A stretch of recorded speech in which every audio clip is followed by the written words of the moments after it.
नमस्कार, आप लोग देख रहे हैं इन्फो न्यूज और मैं हूं आपके साथ चैतन्य। आज नजर डालेंगे आज की सुबह की बड़ी खबरों पर। देश में तेज गर्मी का सितम जारी है। हालांकि कुछ राज्यों में बारिश और बर्फबारी होने से मौसम में नरमी बनी हुई है। मौसम विभाग की माने तो आज यानी 29 अप्रैल को पश्चिम बंगाल, बिहार, झारखंड, ओडिशा और कर्नाटक में लू की चेतावनी जारी की गई है।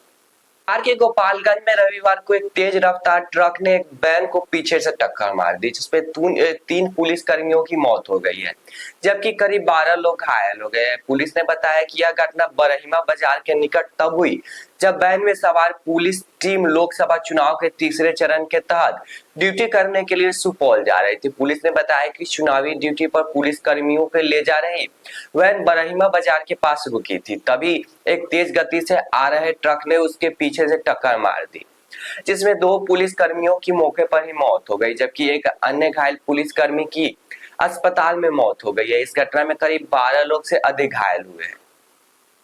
बिहार विधानसभा में तेजस्वी यादव ने भारतीय जनता पार्टी से पिछले 10 वर्षों से युवाओं से किए गए खोखले वादों और देश की जनता को गुमराह करने के लिए सार्वजनिक रूप से माफी मांगने की बात कही है। तेजस्वी ने रविवार को यह संवाददाताओं से कहा कि प्रधानमंत्री नरेंद्र मोदी और भाजपा के सभी शीर्ष नेता मौजूदा लोकसभा चुनाव में अपने प्रचार के दौरान जनहित के वास्तविक मुद्दों पर बात नहीं कर रहे हैं।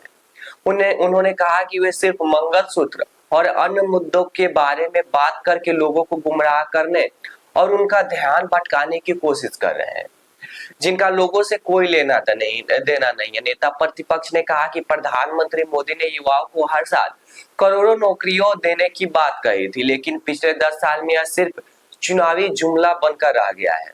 उन्होंने कहा कि बिहार को विशेष राज्य का दर्जा देने का वादा करने में भी भूल गए और राज्य को विशेष पैकेज भी नहीं मिला। भाजपा का चरित्र वास्तविक एवं सार्वजनिक मुद्दों पर बात नहीं करना और अपने राजनीतिक लाभ के लिए लोगों का ध्यान भटकाना है। भाजपा को 10 वर्ष में युवाओं से किए गए खोखले वादे और देश की जनता को गुमराह करने के लिए सार्वजनिक रूप से माफी मांगनी चाहिए। लोकसभा चुनाव के बीच बिहार में महागठबंधन महंगाई, बेरोजगारी, रोजगार जैसे मुद्दों पर लगातार सरकार को घेरते नजर आ रही है। नेता प्रतिपक्ष तेजस्वी यादव ने रोजगार के मसले पर सरकार को चेतावनी देते हुए कहा कि उनके कार्यकाल में जो 3 लाख नौकरियां प्रक्रियाधीन थी, उन पर नियुक्ति प्रक्रिया शीर्ष प्रारंभ नहीं होती है तो अगले कुछ महीनों में बड़ा आंदोलन होगा। रविवार को चुनावी सभा से लौटने के क्रम में उन्होंने पटना में मीडिया के सामने भाजपा पर अपने तेवर दिखाए और कहा कि भाजपा के लोग कभी काम की बात नहीं करते। उन्होंने कहा कि हमने 17 महीने में 5 लाख नौकरी दी है, हमारे सरकार से निकलते ही पेपर लीक हो गया। पूर्व की बहालियों में 1 लाख बहाली बची हुई है, 3 लाख बहालियां हम प्रक्रियाधीन करके आए हैं। आखिर वो लोग क्यों नहीं नौकरी दे रहे हैं? बंद बाहुबली पूर्व सांसद प्रभुनाथ सिंह के पुत्र और छपरा के पूर्व विधायक रणधीर सिंह ने आरजेडी से बागी तेवर अपनाते हुए आरजेडी के खिलाफ मोर्चा खोल दिया है। पार्टी छोड़ने की घोषणा करते हुए रणधीर सिंह ने राजद पर धोखा देने का आरोप लगाते हुए न सिर्फ पार्टी छोड़ दिया है, बल्कि पार्टी का सर्वनाश करने का भी दावा किया है। बता दें कि महाराजगंज से रणधीर सिंह चुनाव लड़ने की तैयारी में थे, लेकिन यह सीट गठबंधन में कांग्रेस के पास चली गई थी। इसके लिए रणधीर सिंह ने राजद को जिम्मेदार बताते हुए कहा कि साजिश के तहत उनको बेटिकट कर दिया गया है। उन्होंने कहा कि इस बेइज्जती का बदला भी जरूर लेंगे और राजद के खिलाफ पूरे बिहार में अभियान चलाएंगे। महाराजगंज से चुनाव लड़ने के फैसले पर रणधीर सिंह ने जन आशीर्वाद सभा बुलाया था, जिसमें चुनाव लड़ने की संभावनाओं पर विचार विमर्श के लिए एक कमेटी का गठन किया। मसरख में आयोजित कार्यक्रम में बड़ी संख्या में रणधीर सिंह के समर्थक शामिल हुए और चुनाव लड़ने का आग्रह किया। हालांकि रणधीर सिंह ने इसकी जिम्मेदारी कमेटी पर छोड़ दी है और बिहार के सुपौल में एनडीए प्रत्याशी दिलेश्वर कामत के पक्ष में चुनावी सभा का आयोजन किया गया था। इस सभा में भाजपा के कई दिग्गज नेता, जिसमें बिहार के पूर्व मुख्यमंत्री जीतनराम मांझी, मंत्री मंगल पांडे शामिल थे। वहीं सभा के दौरान इंडिया गठबंधन पर हमला करते हुए जीतनराम मांझी ने कहा कि जिस तरह से पाकिस्तान बांग्लादेश को बनाया, उनका दंश आज तक हम झेल रहे हैं, या फिर कोई दूसरा देश बांटने का काम करेंगे। देश में अगर ये लोग आ गए तो शायद यही काम करेंगे। आगे आगाह करते हुए मांझी ने पीएम नरेंद्र मोदी की बात को दोहराया। कहा कि प्रधानमंत्री के जो बात कहते हैं कि हम हिंदुस्तान के लोग आपस में लड़ेंगे, लेकिन जहां देशभक्ति की बात आएगी हम सभी भारतीय एक रहेंगे।